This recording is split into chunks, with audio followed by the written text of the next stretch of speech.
Hey guys, it's Allie with Imperfect Pages, and I'm in Sheldon. I'm here today on a comfy, cozy, random day off work to do Melly Rose's 2024 journal wrap-up tag. I've got the questions in my journal here on the floor, so if you see me look down, that's what I'm looking for. Got my journals in a tote over here. First question is completed journals of 2024. I have, let's see,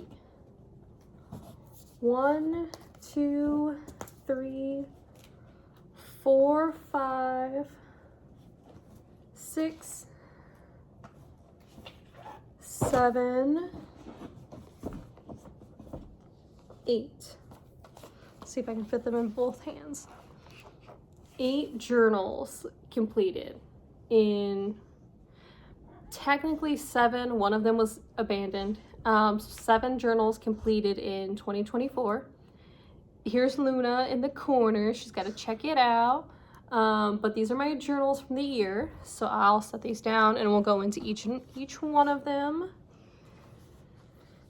This was the one that started the year for me. I started this January 10th. It is a Peter Popper press, and I love the cover of this. I used this from January through, I'm really bad at writing the entries in here. I used this a little bit into March. There was some overlap between this one and my next journal, which was this one. This was a Moleskine journal that I started on the 13th, then I ended up abandoning it like April 1st. I abandoned it because I was struggling with finding pens that would work with the paper, and I was kind of just in a slump, and this was making it worse. So this one was first, second, and then I moved into the journal that got me out of my slump, which was this one. This is just a composition book. This came from Walgreens. It's just the Walgreens brand. This one I started April 1st, and then I used this until June 1st. So whatever the last day of May was the last day of this journal. Left this one. I like making collage pages in here and doodling. I was able to like paint and like draw in here. You know, composition books are kind of just like, if I'm in a slump, these typically get me out of my slump, and this was just what I needed. I really enjoyed my time in here, and I liked having this little keychain that I made, or bookmark, or whatever you want to call it. Just says glimmers. That was my word of the year. So this was the 3rd one. My next one was this one. Started this June 1st. And then I did also abandon this one. I don't know what the issue was with the blank pages, but at the beginning of the year I could not, I couldn't get myself to use them. So this one lasted me just the month of June, and then I abandoned it in July.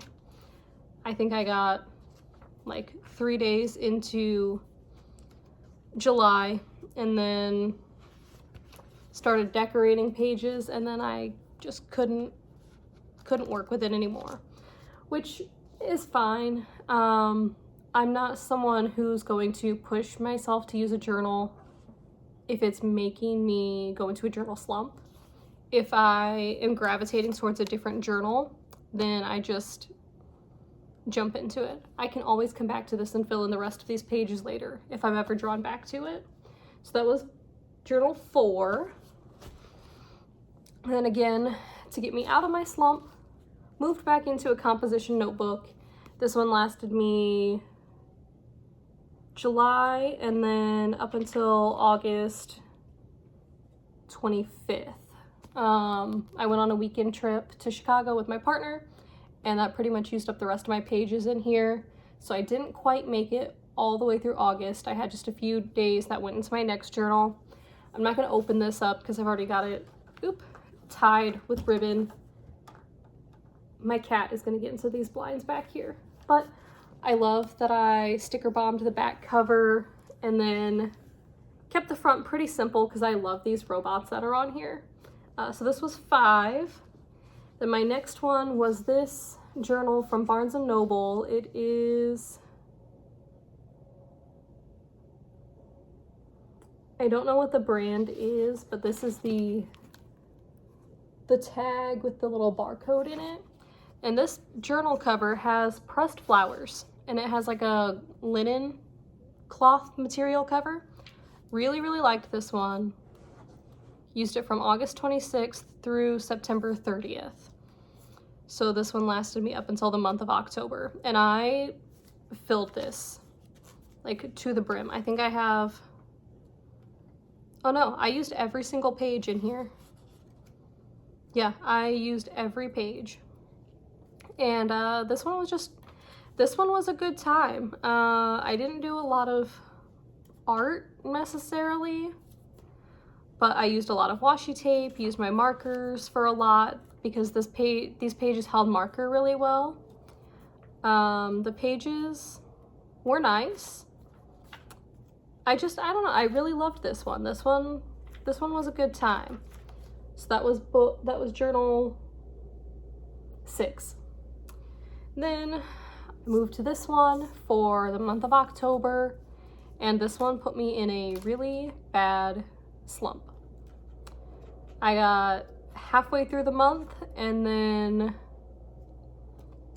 kind of got into a life slump, which led into a journaling slump. And then I was just struggling with the paper in here. Everything was bleeding through the pages, so I was trying to glue pages together. I didn't like the way that made the paper feel. The spine is kind of breaking. You can hear it when I open it. Just this one was not it. So I guess I filled 6 journals this year because I abandoned 3 journals this year. So I only filled 1, 2, 3.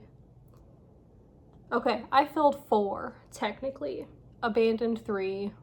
They're gonna go on my shelf. So just count those however you want.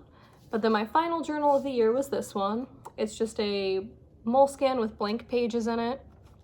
Started this one October 21st, and then it carried me through the end of the year. Really liked this one, enjoyed the blank pages in this one specifically. I used a lot of paper bits in here to decorate along the edges, a lot of washi tape, some photos. Nothing that I can really share because most of it does have, I can share my December cover page, I guess. Doesn't really have anything personal on it. I did participate somewhat in Create December by Heather Mattern and Bree from Documented Journey. I didn't do all of the prompts, but I did the ones that I was called to. So those are in here. That was fun. And this was a good time journal, I guess. It was a good way to end the year. Kind of got me ready for the new year. I did my yearly reflections in here, hashed out my word of the year, figured that one out in here. So that was fun. I guess that leads to number 2, journal struggles. I had a couple journal slumps this year. I was working a lot of hours at work. I was putting in a lot of hours for school. I'm now done with my degree. I'm a graduate, so I no longer have that stress. But after working all day, then coming home and working on homework, I just didn't have the energy to journal as much. And I did notice I was a lot pickier with which notebooks I used this year because I was already struggling to journal. So the journals that didn't mesh, that I didn't vibe with, they had to go. So that was something I did struggle with this year. But what I accomplished was filling 4 journals. while working and in school. Like, that was a big accomplishment for me this year, to even fill any of my journals. So I guess that leads into number 4, which is new journals that I bought in 2024. I was on a low stationery buy this year. I did pretty well. I will say that I did relatively well. I did buy some stationery. I bought 4 new notebooks this year. No, I bought 5, but one of them I did use this year, so I'm not counting that one since I've already used it.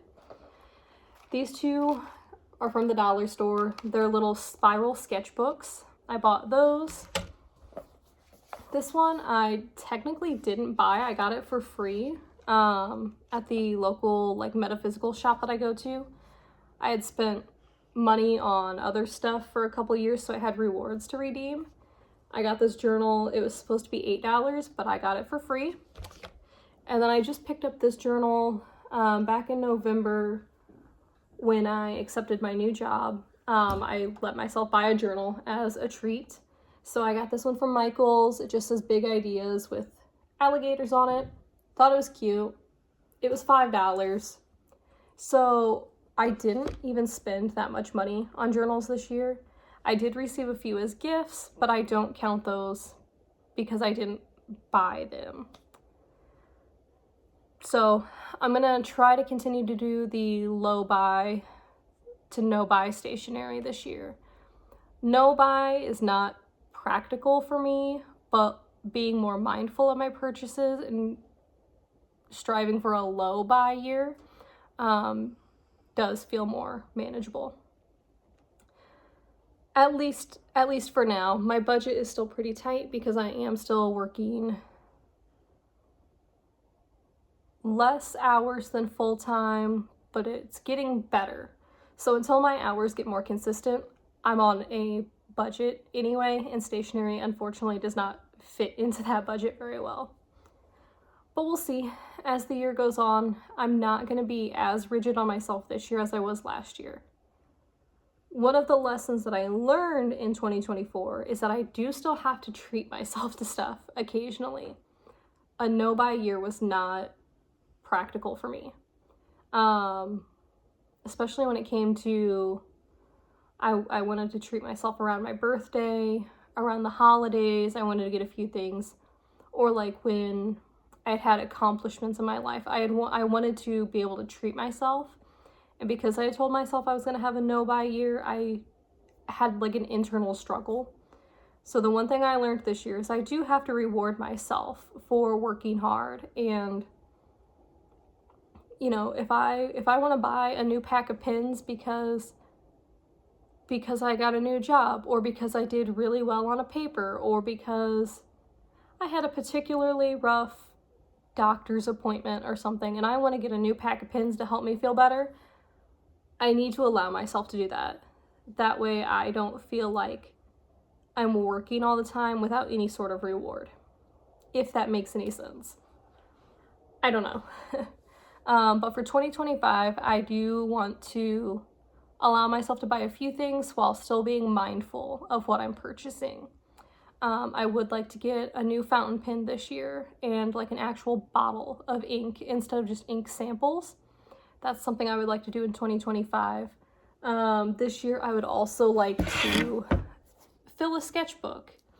Or at least, even if I don't fill a sketchbook, I would like to practice art more, or find a way to add more art into my journaling somehow. I have a couple of sketchbooks that have been sitting around for a while. Now that I'm not in school, I'm hoping that I'll have more time for some sort of artsy practice. So that is something I want to change in 2025. I also am changing my book journal for 2025.